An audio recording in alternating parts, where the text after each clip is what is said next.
সত্যি এবার না খুব ভয় করছে রে। ভয় পাওয়ার কোনো দরকার নেই, ছাতি চওড়া রাখ, সুবিচার আমরা পাবোই, পেতেই হবে আমাদের। বিশ্বাস রাখছি পাবো, কিন্তু কখনো ভেবেছিস কি যে কেন এমন একটা নারকীয় ঘটনায় ন্যায় বিচার পাওয়ার জন্য আমাদেরকে লড়াই করে যেতে হবে? ন্যায় বিচার পেতে গেলে তো লড়াই করতে হবে, লড়াই জারি রাখতে হবে ন্যায় বিচার না পাওয়া পর্যন্ত। আচ্ছা, তাহলে আমরা যদি আন্দোলন না করতাম তাহলে ওই 14 দিন আগেই কেসটা আরজি করে সমাপ্ত হয়ে যেত, তাই না?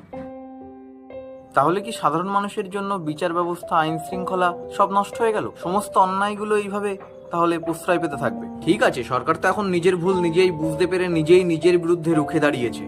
চিন্তা করিস না, বিচার আমরা পাবোই। আচ্ছা, ভবিষ্যতে যদি এমন ঘটনা আমার কোনো কাছের মানুষের সাথে ঘটে, তখন তো আমি এত মানুষকে পাশে না পেতেও পারি। তখন তখন তাহলে আমার বিচার পাবো না আমি, তাই তো?